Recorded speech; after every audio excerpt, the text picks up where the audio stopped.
If I were to ask you right now to picture your dream company that you'd like to work for in your career, what would it be? I find that most graduating students and alumni have similar answers. And if you're in tech, we usually hear about Apple, Google, or Tesla. In the finance world, we hear about Vanguard or Goldman Sachs.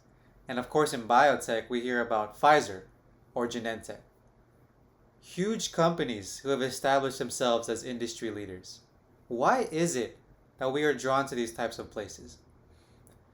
I believe as human beings, we end up conditioned to be drawn to the things that appear prestigious or exclusive or well established.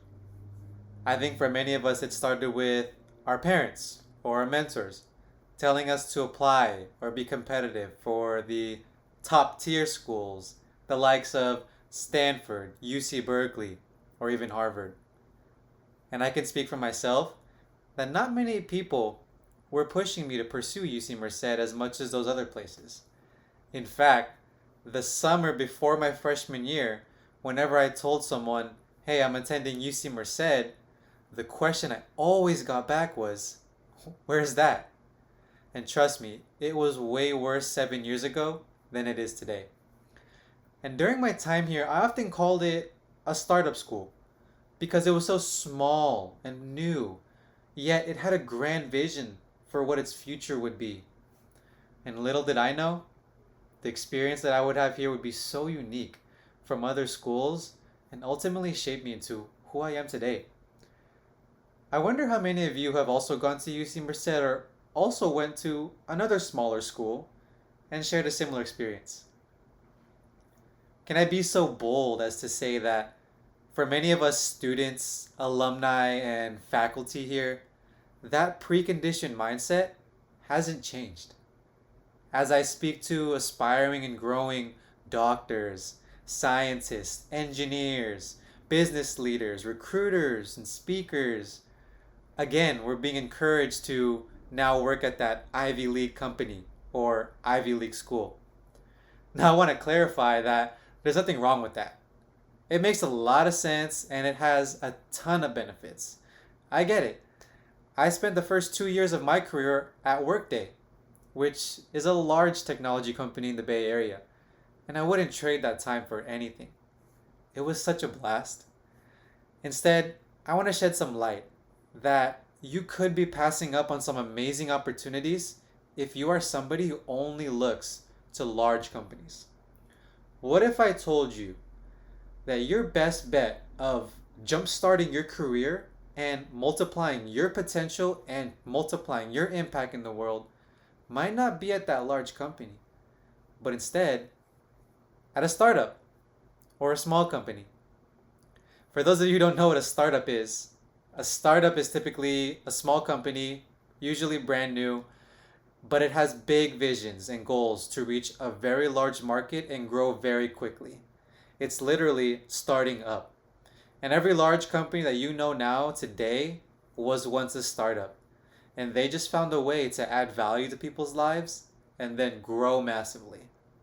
And let me tell you, startups, man, they are the lifeblood of innovation. But guess what? They can also be the complete career hack that you might not have imagined for yourself. Having now worked in both environments, I can assure you that startups provide numerous benefits that large corporations usually aren't able to. And I'll talk about 5 specific points that really stick out to me.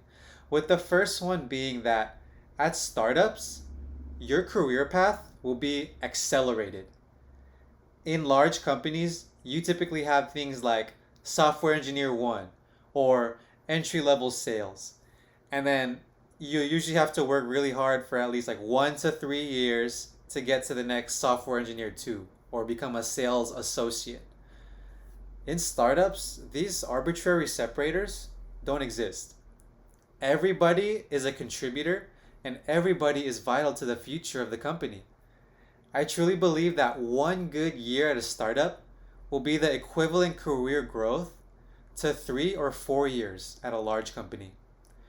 And after a couple years, if your startup is growing well, man, you would be well positioned to be an executive or senior leader in that company or even another company.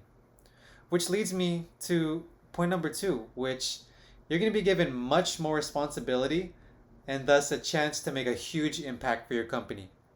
Really, what I mean is that you're going to learn so much and learn it so quickly. Reality is, large companies have so many layers of leadership and seniority that usually means you have to work your way up for a while, just in order to own and be trusted with that much responsibility. So that leads me to my third point is that at a startup, you get to wear so many hats. And really what that means is that you get a chance to do a whole bunch of different kinds of jobs. And while that might seem intimidating to some people, it can actually really help build you into a well-rounded individual in your field. And if you're young or early in your career, perfect. There's no better time to experiment with different specialties than right now, when you're just fresh out the gates. Large companies will almost always hire you for a very specific specialty, and if you wanted to switch to a different specialty, you'd probably have to go through a whole layer of approvals and meetings just to make that happen. And the fourth benefit is my personal favorite, and that's you get to work directly and receive mentorship from people like the founders of the company, the CEO of the company, the board members of the company, and other company executives. There's a saying that you become more like the 5 people that you are with the most. So imagine being able to surround yourself with complete visionaries, risk takers, leaders, and field experts. The kinds of people who jump into these positions at startups. And at my startup, I talk to our head of technology almost every single day. And I like to joke to my parents that if I ever wanted a raise, I could go straight to the CEO.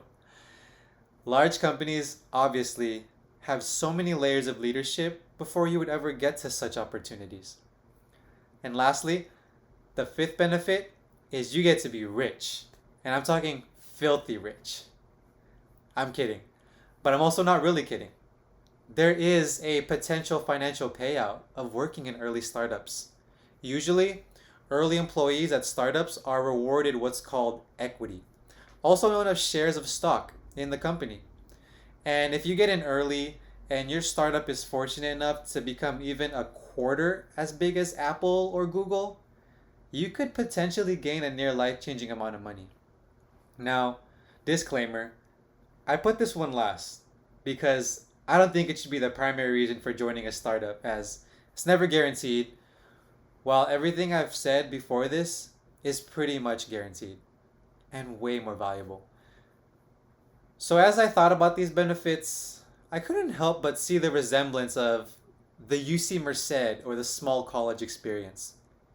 Was this not a university that had big visions for its future, where as a student you were able to do things that you probably couldn't have done at the larger schools? Maybe it was the individual attention you received from professors, or the organization you got to start and grow that wasn't already there. I believe most of us already have that entrepreneurial startup spirit that this campus has gifted us. Now, I don't think it'd be fair to leave you without acknowledging at least some of the downsides of startups and working in startups. Startups are risky. Majority do fail within their first 2 to 5 years. You probably will have to settle for a lower salary in the early years of the startup, and you're pretty much gonna have to work more hours than other people at larger companies. But I believe for the right person, and chances are you probably are the right person, the benefits hugely outweigh the cost. And remember this, in hindsight, when you look back, a failed startup will never be wasted time, and the growth you take from it will be absolutely priceless.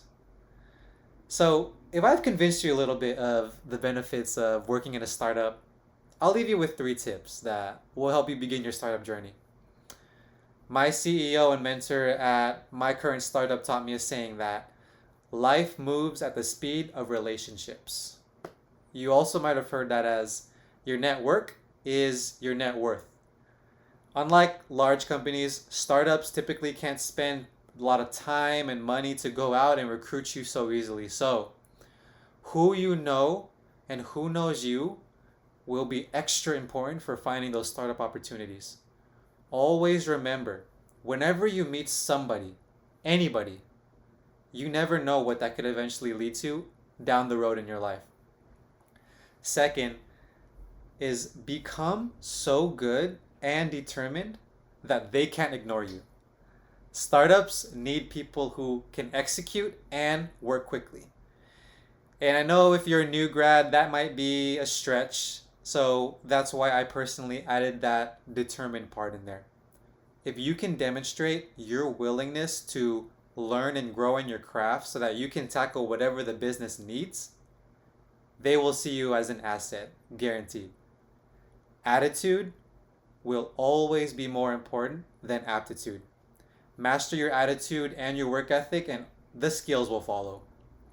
And lastly, probably the most important one, find your life's mission. Jeff Bezos, founder of Amazon, says you can either have a job, you can have a career, or you can have a calling. And it's so much better to have a calling. So find what you're passionate about and what you want to change in the world. And then find a team or a company who wants to do that same thing, or at least a similar thing. This is super important, and a lot of people skip over it and don't think about it.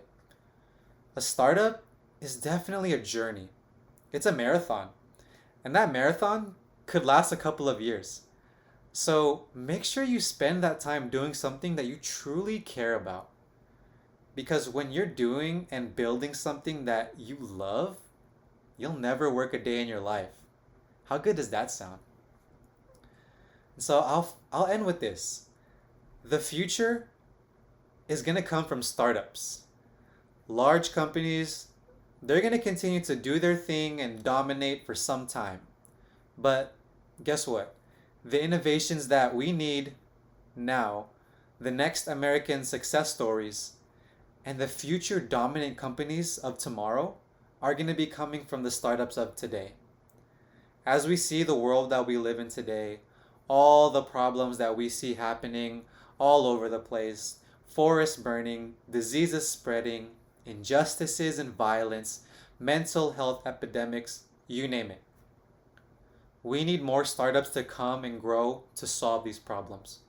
And guess what? They need you. They need your talent, your hard work, and your potential so much. It can provide so much help in these startups. And I know for you personally, because I've experienced this myself, it can be hard to resist the temptations of large companies. They can offer you a lot. But let me tell you, the future needs you in startups. So I hope I've encouraged you to consider being a part of this wave now, or at least some point in your career. Either joining a startup, or heck, even starting your own startup. After all, which side of history would you prefer to be on?